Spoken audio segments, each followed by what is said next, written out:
assalaamu calaykum. Waa jawaabihii su-aalihii aan soo gudbinay shalayto ee barnaamijkeennii tijaabi aqoontaada diimeed qeybtiisii saddexaad. Siday ballanteenu ahayd walaalahayga khayrka jecelow, waxaan ku ballansanayn inaan wakhtigan oo kaleete su-aalihii aan ka jawaabno, sidoo kaleetana aan sheegno magacyada dadkii u horreeyey ee ka jawaabay. talow maantan ayaa ku guulaystay kaalimaha hore oo kasoo jawaabay 6dii su-aalood ee diiniga ahaa ee aan soo gudbinay. waxaa xusuusin mudan intayna u gudagelin, haddii aad nagu cusub tahay kusoo biir oo sabskaraib dheh janalka dacwada diinta ee ilayska islaamka si aad ula socoto barnaamijyada diiniga ah ee ka baxa. waad mahadsan tahay. waxaa maanta si fiican uga soo jawaabay 3 gabdhood. waxaa jirayse dad fara badan oo isku dayay, qaar ay wax yar ka dhimanayeen, qaar qeyb kasoo jawaabay, balse dadkii ugu horreeyay ee si saxa uga soo jawaabay waxay ahaayeen 3 gabdhood oo lagu kala magacaabo xanaan maxamed, hodan xaashi iyo ubax khaliif. 2 gabdhood oo kamid ah 3da barnaamijkii hore ayakana waxay ahaayeen gabdhihii sida saxda uga soo jawaabay. aad baan ugu hambaliyeynayaa 3da gabdhood ee sida quruxda badan uga soo jawaabay. sidoo kale waxaan u hambaliyeynayaa cid waliba oo isku dayday inay ka jawaabaan, xataa haddii ay hal su-aala ka jawaabeen. dhammaantiin ilaahi subxaana watacaala haydan xafido.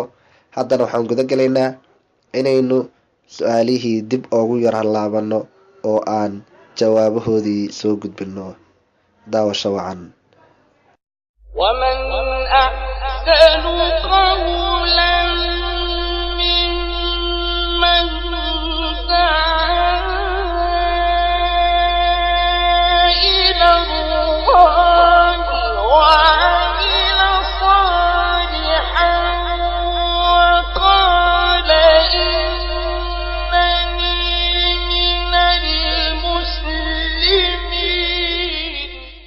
su-aashii koowaad aan isweydiin waxay ahayd, waa suuradda keliyaha ee aayad waliba ka mid ah suuradaasi uu ku jiro magaca ilaahay ee ah allah.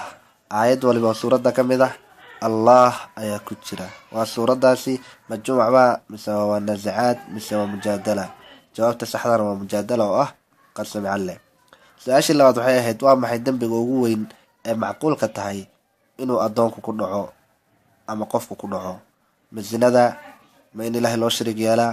mise waa in dad la dilo si xaq darana lagu dilo?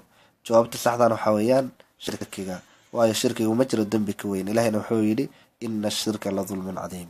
su-aasheenii saddexaad waxay ahayd, nabigeena maxamed sala allahu calayhi wasalam markii uu dhimanayay ee geeriyooday meeqa sano ayuu jiray? ma 61 mise 62 mise 63? jawaabta saxdan waxaa weeyaan 63 sano ayuu jiray rasuulku sala allahu calayhi wasalam markuu geeriyoonayay. su-aasheenii afaraad waxay ahayd, waa meeqa tirada gabdhihii uu rasuulkeenu dhalay sala allahu calayhi wasalam? ma 3ba? ma 4ba? mise waa 5? jawaabta saxdan waxaa weeyaan 4, waayo rasuulku wuxuu dhalay 7 caruur ah, 3 wiilal ah iyo 4 gabdhood. su-aasheenii shanaadna waxay ahayd, meeqa mar ayuu rasuulkeena maxamed sala allahu calayhi wasalam uu xajiyey? waxaan ognahay inuu xajku yahay rukni ama tiir ka mid ah tiirasha islaamka, uuna waajib ku yahay qof waliba oo muslim ah oo awooda. idan rasuulku meeqa mar ayuu xajiyey ayay su-aasheenu ahayd? jawaabta saxdan waxaa weeyaan 1 mar oo keli ah, waana xajkii u dambeeyey ee lagu magacaabo xajul wadaac. su-aasheenii lixaad u dambeysay waxay ahayd, waa kee safiirka ugu horreeyey ee islaamka?